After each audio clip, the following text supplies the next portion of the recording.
Welcome to this special explainer from RWG Publishing. You know, if you've ever had that feeling, that little whisper inside that says, I've got a book in me, a story that's just begging to come out, then you are in exactly the right place. That whole journey from just a tiny spark of an idea to an actual physical book in someone's hands, it can feel huge, maybe even a little overwhelming, but it absolutely doesn't have to be. So today, we are going to break it all down and give you the roadmap. Our guide for this journey is Bill Vincent's fantastic book, Your Book, Your Voice, and he kicks things off with this really powerful core idea.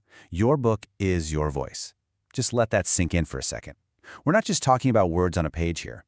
This is about the most direct, potent expression of who you are, your unique viewpoint, your passion, your hard-won expertise. This idea, this is the why that fuels the entire project. And honestly, it's what's going to make your story truly matter to somebody else. You know, to really succeed as an author, you've got to get good at wearing two completely different hats. It's almost like you're developing two sides of your brain. On one side, you've got the art of writing.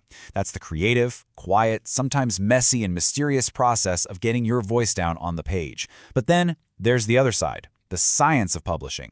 And that is a whole different ballgame. It's a world of business plans, distribution channels, data, metadata, and marketing strategies. See, a successful author can't just be an artist. You have to become a bit of a scientist, too. One side expresses your voice, and the other makes sure that voice is heard loud and clear. So, to help you master both of those sides, we've laid out our journey today as a really clear step-by-step roadmap. First up, we're going to talk about finding your unique author voice. That's the bedrock. Then, we'll dive into the nitty-gritty, the practical process of actually writing the book. After that, we'll navigate the sometimes tricky world of publishing. And finally, we'll look ahead at how you can build a real sustainable career as an author for the long run. Okay, so let's start right at the beginning, where every great book begins. Before you even write a single sentence, before you even think about outlining a chapter, you have to lay the foundation. This first part is all about digging deep and figuring out the core purpose, that big why that's going to drive your book from the first page to the last. And here it is. This is it. This is, without a doubt, the most important question you can ask yourself as a writer. Now, notice it's not, what do I want to write about? No, it's, who am I writing for and why? Answering this question really honestly and deeply gives your work an immediate sense of purpose and a clear direction. It becomes the compass that will guide every single decision you make from here on out.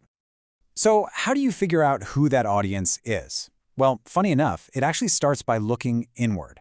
What are you truly passionate about? What makes you tick? What are the ideas that keep you up at night? Your most authentic, powerful voice is going to come from the stuff that genuinely matters to you.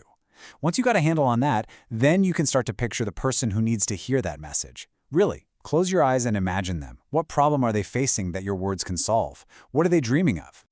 So once you know your who, you can start to really nail down your what. What is the promise you're making to that ideal reader? What will they be able to do or think or feel after they finish your book that they couldn't before? It is so important to get this defined early on, because whether your goal is to teach them something new, to inspire them, or just to give them a great story to escape into, that clarity is what makes sure every single chapter is pulling its weight and moving your reader towards that destination you promised them. All right, so we've got our foundation poured. Now it's time to actually start building the house. Let's move on to the practical, hands-on work of turning that voice, that purpose, and those goals into a structured, solid manuscript. This is where the art of writing really gets its scientific framework. Now, I know what some of you are thinking. An outline? Isn't that going to kill my creativity? A lot of writers feel that way, but Vincent frames it in a totally different light. Think of an outline not as a prison, but as the blueprint that saves you from total chaos later on. It's the scaffolding that gives your creativity the structure it needs to soar. By coming up with chapter titles, writing little summaries for each section, and defining what you want the reader to get out of it, you're building a logical path. This map is what's going to keep you from getting lost in the woods of your own ideas halfway through the book. Okay, with that beautiful outline in hand, it is time to write the first draft. And there's one golden rule here. You have to silence your inner editor. Just tell that critical voice to take a vacation. The goal of a first draft is not perfection. It's just about getting the content down. Think of it like a sculptor getting the big lump of clay on the table. That's your only job right now. You'll shape it into something amazing later, during revision. So break it down into small, bite-sized pieces. Just focus on one section, or one chapter at a time.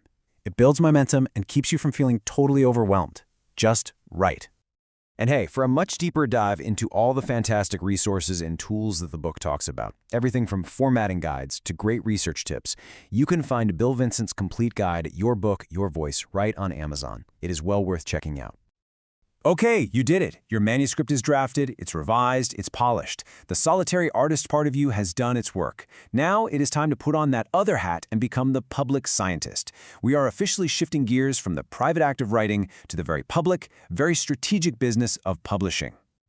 And this, right here, brings us to what is easily one of the biggest, most critical decisions any author is going to make in today's world. Which road are you going to take to get your book out there? The answer to this one question is going to shape your career, your level of creative control, and your bottom line in some really profound ways. So let's just break down the big trade-offs, shall we? With traditional publishing, you get a whole team of experts in your corner. They handle the editing, the design, the distribution, and you usually get a cash advance. But you give up a lot of control. On the other hand, self-publishing puts you right in the driver's seat. You control absolutely everything: the timeline, the cover, the price, and you keep all the profits.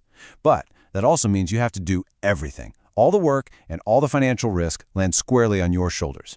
Look, there's no single right answer here. There's only the answer that's right for you and your specific goals.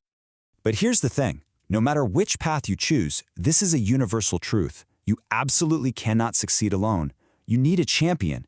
You need someone in your corner who gets your work, believes in it, and will fight for it. In the traditional world, that person is usually a literary agent.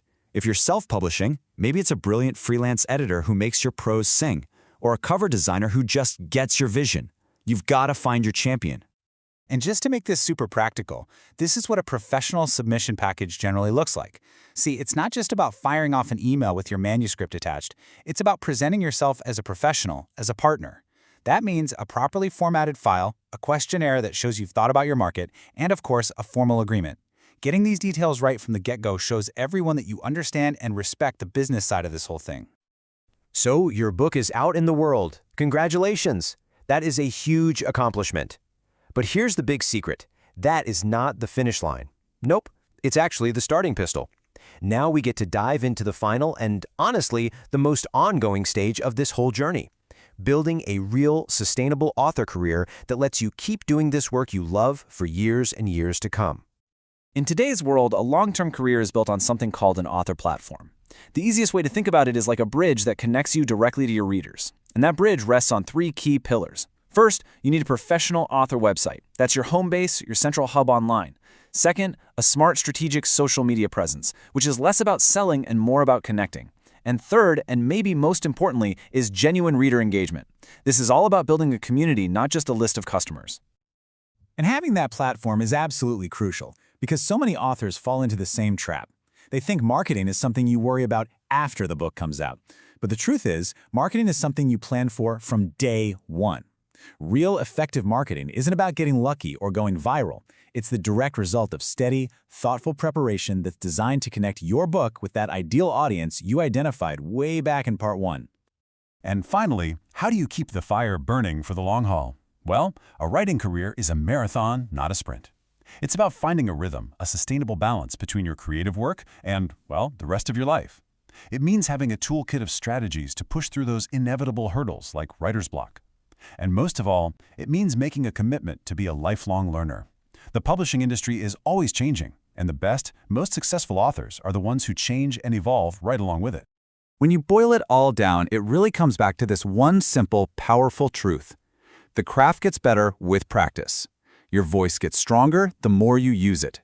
Your career is built one book at a time, one page at a time. There's just no substitute for showing up and doing the work. And that, my friends, brings us right back to where we started. This entire journey we've just mapped out, from finding your why to navigating publishing to building a platform, it is all in service of this one ultimate goal: letting your unique, authentic voice shine through. Because when you write about what you're most passionate about in a way that only you can write it, you create something that isn't just a well-crafted book. You create something that is truly alive. So, we're going to leave you with this question to chew on. After seeing the whole roadmap laid out, after understanding both the art and the science of it all, what is the story, the idea, the message that your voice is waiting to tell the world? To start your journey today, go find Bill Vincent's Your Book, Your Voice on Amazon. Thank you for listening to the Deep Dive Podcast.